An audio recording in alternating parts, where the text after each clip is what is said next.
자, 이제 요즘에 이제 젊은 우리 미녀들한테 물어보면은 집 사는데 수십 년 걸리는데 어떻게 결혼을 해? 아니면은 뭐 일자리 이거 해가지고 나 결혼 못 하잖아요. 라고 얘기를 이제 많이들 한단 말이죠. 근데 한편으로 보면 이제 저도 이제 기성세대인데 야, 언제 우리는 집 사갖고 결혼했니? 아니, 뭐, 일자리가 벌써 뭐 부장, 차장 돼가지고 우리 결혼했니? 다 뭐 아주 어렸을 때뭐 아주 불확실하지만 그래도 결혼해놓고 스텝 바이 스텝 차근차근 올라가니까 다 되더라라고 이제 얘기를 많이들, 이제 저는 그렇게 생각을 합니다. 아마 우리 최 사장님도 거의 저하고 비슷한 연배니까, 그렇죠. 어? 예, 이제 이렇게 생각을 하는데 그 이제 최근 책들 보면은 그 보고서라 보면은 주로 수도권이 이제 인구가 너무 집중이 되다 보니까 일자리도 줄고 삶의 환경들이 열악해서 이제 결혼을 안 하는 그 비혼의 비율이 훨씬 높더라고요. 아마 그 우리 이제 저 동부 6개 시군 같은 경우는 서울하고 많이 다를 건데 혹시 서울 수도권의 생각이나 형편들하고 우리가 너무 동일시하거나 내지는 그쪽의 형편들을 우리가 좀 핑계를 이쪽 분들이 가져오는 건 아닌지 우리 최윤아 민현님 어떻게 생각하세요? 저는 요즘 이렇게 주변에 결혼을 이제 하는 사람들이 이제 많이 생기다 보니까 그런 얘기들을 하다 보면 그러니까 다 저한테 해주는 말은 결혼은 진짜 현실이다. 이런 말들을 많이 해주더라고요. 예. 그러니까 이제 결혼을 준비하면서 그래도 가장 어려웠던 점은 아무래도 집 구하는 게 진짜 어렵긴 하더라 이런 얘기를 했었는데 그러니까 요즘에는 전세 아파트만 하더라도 뭐 1, 2억 정도는 필요하다 그러고 그래서 이제 대출을 받아서 이제 집을 사고 결혼을 하고 열심히 이제 막 또 이제 벌어서 이제 빚을 갚아 나가다가 아이 계획을 조금 뒤로 미뤄서 이렇게 돈 열심히 벌다가 또 아이가 생기면 이제 또 이제 돈이 들어가는 게 많다 보니까 그래서 뭐 이런저런 얘기들을 하다 보면 사실 수도권의 문제만은 아니고 저희들도 그런 문제가 그래도 있지 않나 싶기도 해요. 그리고 약간 이제 다른 뭐 시군 단위들, 전남 시군 단위들도 보면은 그러니까 요즘에 청년들을 그 유입하기 위한 일자리들도 많이 생겨난다고 하는데 그러니까 요즘 저나 이게 제 주변 사람들의 얘기를 이렇게 들어보면 조금 그래도 그러니까 욕심이 많은 것 같아요. 그러니까 편하게 그래도 일하고 싶고 또 일과 삶과 이제 문화를 즐길 줄 아는 그런 것들이 이제 병행이 되었으면 좋겠고 그러다 보니까 문화 생활을 즐길 수 있는 수도권으로 좀 더 가고 싶은 마음이 크기도 하고 이런 여러 요인들이 많이 이렇게 있지 않나 그렇게 생각을 했습니다. 어떤 식으로 해도 결혼을 못 하겠다. 그렇게 들리는데 네. 저만의 생각인가요? 우리 미남.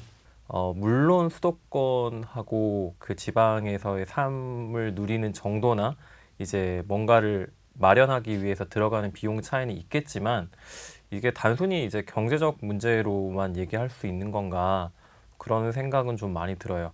뭐 이제 이런 표현을 별로 좋아하진 않지만 이제 예전에 얼마 전까지 많이 말이 나왔던 게 뭐 골드미스 이런 얘기도 많이 나왔잖아요. 이거는 말 그대로 반대로 결혼은 하기 그 경제적으로 여유는 충분히 있음에도 불구하고 결혼하지 않고 본인의 삶을 살고 있는 여성분들을 지칭하는 말들인데 이제 그런 게 이제 뭐 많은 사람들이 알 정도로 좀 대중화된 단어가 될 정도면 이거는 정말 이제 물론 이제 경제적 문제도 중요한 일부분이긴 하지만 말 그대로 지금 젊은 사람들이 생각하고 있는 사고 방식이나 이제 가치관들이 많이 바뀌었기 때문에 옛날하고는 정말 좀 생각할 수 없을 정도로 본인이 이제 생각하는 바가 많이 다르고 예전에는 뭐 가족을 위해서, 뭐 공동체를 위해서, 사회를 위해서 뭐 열심히 해야지, 화이팅! 뭐 이런 개념이었다면 내가 행복해야지. 내가 행복해야 다른 사람도 행복하게 해줄 수 있지. 이런 좀 인식 변화 측면이 더 크지 않나 좀 그런 생각을 많이 하고 있습니다. 그래요. 이제 우리나라 그 출생률 이렇게 추이 보면서 이제 기성 세대들은 뭐 굉장히 위기감도 느끼고 이제 좀 전에 우리 누구죠? 이찬영 씨 말씀하신 대로 위에 사회, 우리 국가 뭐 위기인데 어떻게 할 거냐 이렇게 이제 많이 걱정 많이 하시잖아요. 근데 또 한편으로 우리 젊은 세대들 미남 미녀들은 이건 사회가 이렇게 만든 거잖아. 내지는 개인의 선택인데 이걸 왜 강요해? 우리 선택할 건데라고 이제 어떻게 보면 굉장히 그 평행선 내지는 갈수록 멀어지는 것 같아 생각들이.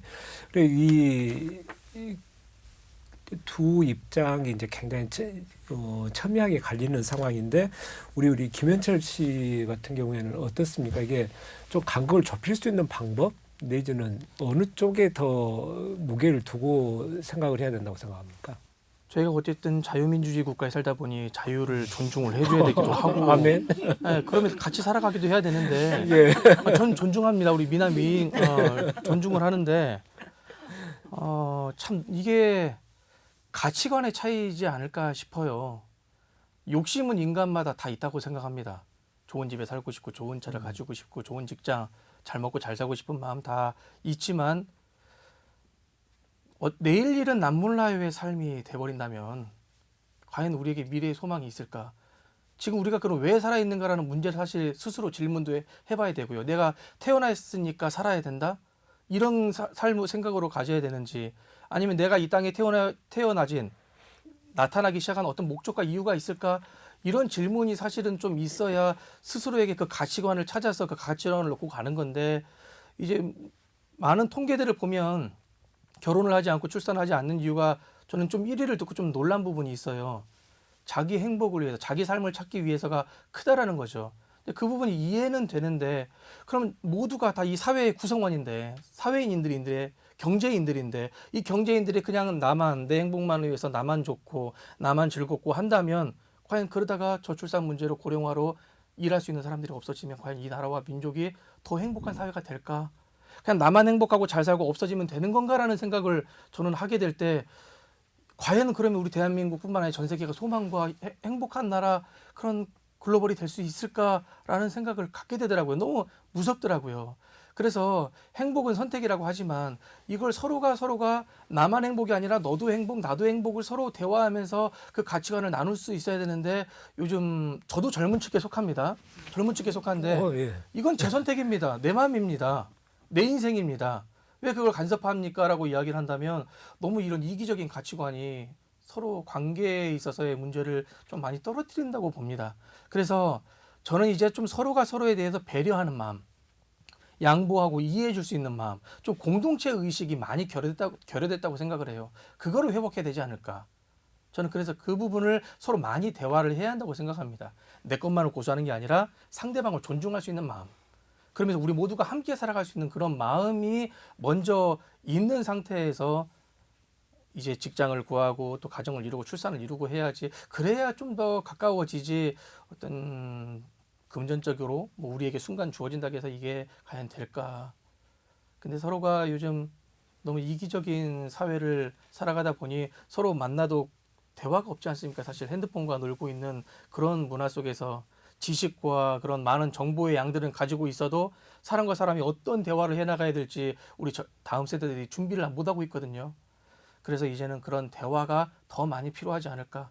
내 의견을 주장하기보다는 조금 더 공동체 의식으로 더 나아가서 나라를 위해서도 또 세계를 위해서도 또 생각을 해야 그게 인간다운 인간이지 않을까라고 저는 생각을 해봅니다.